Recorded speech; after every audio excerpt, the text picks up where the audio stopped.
Bueno, la capa que sigue es la capa de transporte.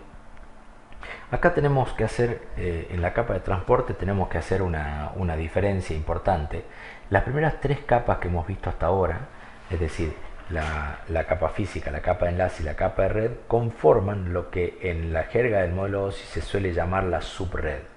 Es decir, estas tres primeras capas son las necesarias y suficientes para producir el transporte de la información desde un origen a un destino pasando por una serie de nodos intermedios. ¿Sí? Normalmente los nodos intermedios, los que conocemos con el nombre de routers, solamente implementan estas tres capas, ¿sí?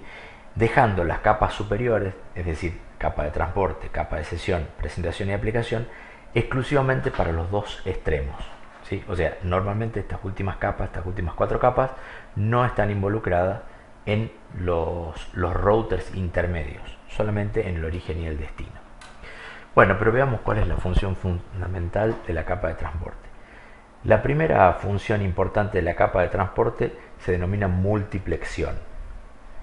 La capa de transporte es lo que nos permite hacer cosas como, por ejemplo, algo que ustedes consideran normal y natural. Es decir, yo tengo una sola conexión de red. Ejemplo, en mi casa yo tengo una sola conexión de red. La conexión, no sé, lo que sea, una conexión de banda ancha o lo que fuera, pero el proveedor me da un solo IP y por lo tanto estamos viendo que tengo una sola conexión de red. Sin embargo, a pesar de tener una sola conexión de red, yo puedo estar abriendo varias páginas al mismo tiempo o estar mirando una página mientras leo el correo electrónico, mientras bajo el correo electrónico, o estar escuchando música por streaming al mismo tiempo que leo una página web, etcétera, etcétera. Esto de hacer varias cosas al mismo tiempo a través de una sola conexión de red nos lo permite este sistema que se llama multiplexión y que está implementado en la capa de transporte. ¿Sí? Hay dos tipos de multiplexión, la ascendente y la descendente. ¿Sí? No vamos a entrar en detalle a este nivel, pero como ejemplo les queda claro que la multiplexión es esto: poder hacer varias cosas a nivel de la capa de transporte al mismo tiempo utilizando una sola conexión de red. Es decir, la capa de transporte se ocupa de ir generando distintos paquetes para las distintas aplicaciones y las van rutando a todas, bien numeradas y ordenadas, a través de una sola conexión de red. ¿Sí? Bueno, la segunda función de la capa de transporte sería el control de consistencia entre los extremos. Es decir, para todos aquellos errores o problemas que surjan en las tres primeras capas y no puedan ser resueltos en estas tres primeras capas, la capa de transporte es la que tiene la potestad de hacer un control más finito y de esta manera poder resolver problemas que no puedan ser resueltos en las capas anteriores. Esto es lo que llamamos control de consistencia entre los extremos. ¿Sí? Esto también tiene que ver con el almacenamiento temporal y la recuperación ante caídas. ¿Sí? Como dijimos, la capa de transporte es la primera capa que, independientemente de la subred que haya en el medio, o sea, de por cuántos routers pase la información en el medio, la capa de transporte es la que tiene que resolver si alguno de estos routers se cae, ¿sí? Y tiene que volver a reenviar información, o inclusive si alguno de los extremos se cae, ¿sí? Para tratar de recuperar la conexión desde donde quedó y no tener que volver a transmitir todo de nuevo. Todo esto está implementado en la capa de transporte. ¿Sí? También, por último, se ocupa de lo que llamamos Quality of Service, ¿sí? Que normalmente se lo conoce con las siglas QoS. Esta calidad de servicio nos permite implementar algunos distintos tipos de conexiones de acuerdo a la necesidad que yo tenga. Es decir, nos permite que el usuario solicite a la red un determinado tipo de servicio. Es decir, por ejemplo, el usuario puede decir, bueno, yo necesito transmitir X cantidad de datos en determinado tiempo para el servicio que quiero dar. Entonces, esta capa de transporte es la que se ocupa de hacer las consultas o hacer la evaluación necesaria de todo el resto de las capas inferiores para indicarle al usuario si puede o no establecer esta conexión con la calidad que necesita. En el caso de que lo pueda hacer, le comunica por supuesto que está en condiciones de dar ese tipo de calidad de servicio y de mantenerlo durante la transmisión, y en el caso de que no, le puede dar opciones, como decir, bueno, no, yo no puedo mantener esta calidad que vos me pedís, pero sí puedo llegar a esto, a lo cual el usuario decidirá si le sirve o no le sirve. Esto es lo que llamamos calidad de servicio. ¿Sí? Bueno, en la capa de transporte es donde normalmente se implementan junto con la capa de red los firewall. ¿Sí? Por eso un firewall está identificado básicamente en esta capa. ¿Sí? Y en la capa de transporte es donde se ubican, en el caso del protocolo TCP/IP, que es el que estamos usando de ejemplo, los puertos TCP. Esos famosos puertos que ustedes escuchan, ¿sí? Están en la capa de transporte. Esta capa de transporte trabaja en forma mancomunada con la capa de red. ¿Sí? Es por eso que el par IP puerto es lo que nos define a nosotros lo que llamamos las conexiones entre los extremos de una red.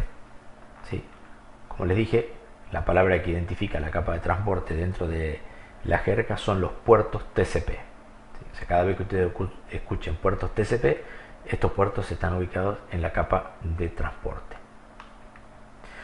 Bueno, pasemos ahora a lo que es la capa de sesión. Y acá voy a hacer un pequeño paréntesis para indicar algunas diferencias entre el modelo que utiliza el protocolo TCP/IP y el modelo OSI.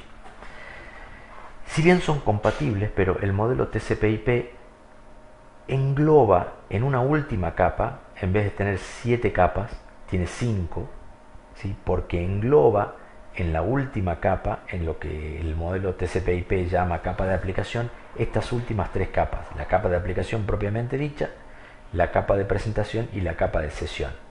Por eso es que vamos a notar que la capa de sesión y la capa de presentación son dos capas que son capas pequeñas, son capas chicas, y el modelo del TCP/IP no juzgó necesario dividir en 3 capas, sino que puso todas las mismas funciones que hay en la capa de sesión y en la capa de presentación dentro de lo que el modelo llamó la capa de aplicación.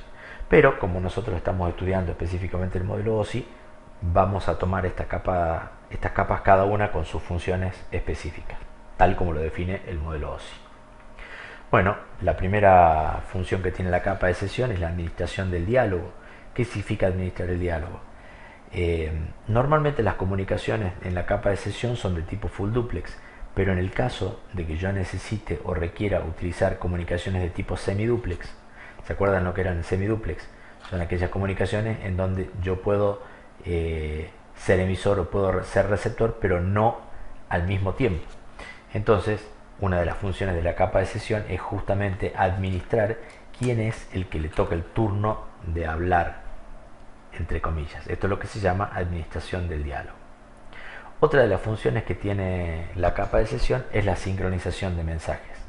La sincronización de mensajes es algo parecido a lo que hace la capa de transporte, es decir, establece puntos de control, ¿sí? entre los extremos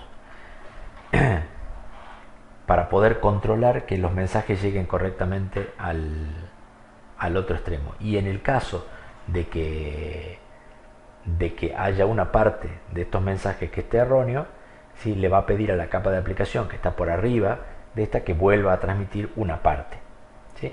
Implementa todo el sistema de control y lo que se llama sincronización de mensajes. Y por último, también se ocupa de la notificación de excepciones, es decir, la capa de sesión incorpora las primitivas necesarias para que si hay alguna cosa imprevista, como por ejemplo, no sé, se cortó la luz y alguna parte de algún extremo de la comunicación no se puede levantar rápidamente, entonces la capa de sesión ya sea del origen o del destino, de acuerdo a quién se caiga, ¿sí? Va a notificar al resto de la red de que hubo una situación imprevista y de que necesita volver a reiniciar toda la comunicación, ¿sí?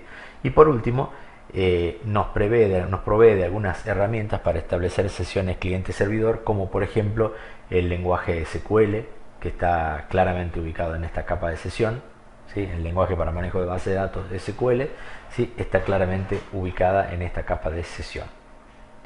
Bueno, las palabras que identifican esta capa son WinSock, NetBIOS, ¿sí? Y esta capa está compuesta por una serie de APIs que nos permiten hacer estas funciones que acabamos de nombrar. La capa siguiente se denomina capa de presentación. Esta capa se desarrolló originalmente para traducción y codificación de datos, es decir, En un principio, cuando se desarrolló el modelo OSI, había muchos sistemas de representación diferentes porque cada marca o cada protocolo de comunicaciones tenía su forma de representación. Entonces, el objetivo inicial de esta capa de presentación fue un punto de encuentro donde yo pudiera traducir los distintos sistemas de representación de distintos protocolos en uno solo para que puedan entenderse entre sí. Vendría a ser como un traductor, ¿sí?, en la forma en que represento los datos. Hoy en día ya no hay muchos sistemas de representación, es decir, hay pero no se usan, y el sistema de representación mundialmente reconocido como estándar se llama ASCII, y hoy en día prácticamente todos los protocolos de red utilizan el ASCII como sistema de representación, con lo cual esta función original que tenía la capa de presentación quedó medio obsoleta, por decirlo de alguna manera. Pero sin embargo se encontraron otras funciones que son muy útiles en la capa de presentación, como por ejemplo es la compresión de datos, que no es ni más ni menos que una forma distinta de representación de los datos para representarlo en forma comprimida. ¿Y por qué nos interesa comprimir datos? Bueno, básicamente porque todos sabemos que en general en todas las redes el costo de esta red tiene que ver con la cantidad de datos que queremos transmitir.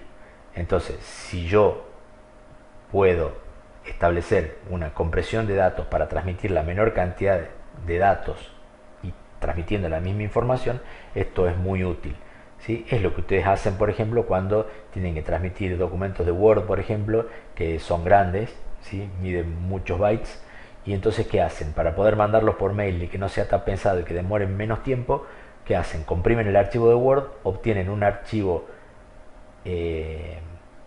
similar, pero de mucho menos tamaño, lo transmiten y después, por supuesto, una vez que llega al destinatario, este destinatario lo puede descomprimir y volver a la versión original. Pero mientras tanto, en la parte que involucró a la red, sí, les llevó menos tiempo y por supuesto eso significa menos costo en general, ¿no?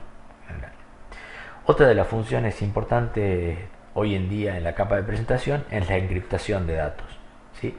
La encriptación de datos, que por supuesto tiene que ver con una función importante, que es la que nos permite que cuando los datos se están transportando a través de la red no puedan ser leídos por cualquiera, sino que solamente puedan ser desencriptados y por lo tanto leídos por el destinatario al cual va dirigido el mensaje.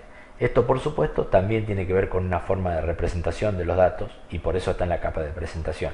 Es decir, yo represento los mismos datos en una forma que no pueda ser leída directamente, pero a través de una clave o un algoritmo de desencriptación, el receptor correcto de este mensaje puede leer este dato, desencriptar y leer este dato correctamente. Entonces, otra de las funciones importantes de la capa de presentación es la encriptación de datos.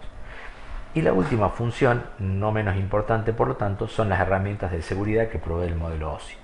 Un ejemplo típico de esto son los protocolos SSL. Los protocolos SSL que ustedes usan normalmente cuando acceden a un home banking, ¿sí?, en donde el banco les asegura que la información que ustedes están transmitiendo está encriptada y no puede ser leída por alguien en el medio. O sea, solamente puede ser leída por ustedes, ¿sí?, y por el banco y viceversa, ¿sí?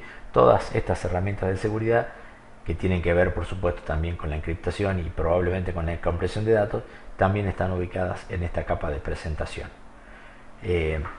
Bueno, los representantes de esta capa de presentación son, por supuesto, el protocolo HTTPS, que ustedes alguna vez habrán visto, y la encriptación de correos electrónicos, ¿sí?, como ejemplos de la capa de los protocolos que se desarrollan en la capa de presentación.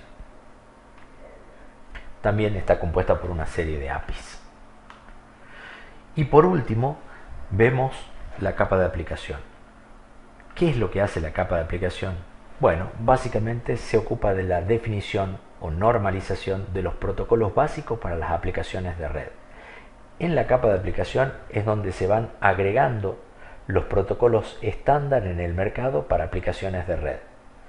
¿Sí? Acá en la capa de aplicación es donde figuran todos los protocolos con nombres estándar que nosotros conocemos. ¿Qué significa estándar?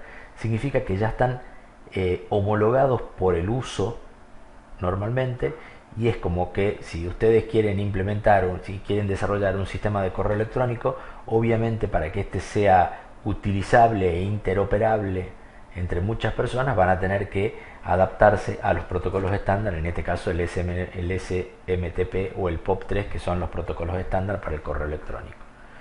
¿Sí? Es la capa que se ocupa de la interacción con los usuarios. ¿Sí? O sea, los usuarios son los que interactúan con estos protocolos. ¿Sí? Y también se ocupa de la estandarización de estos protocolos. Algunos ejemplos de protocolos de la capa de aplicación son el HTTP, el SMTP, ¿sí?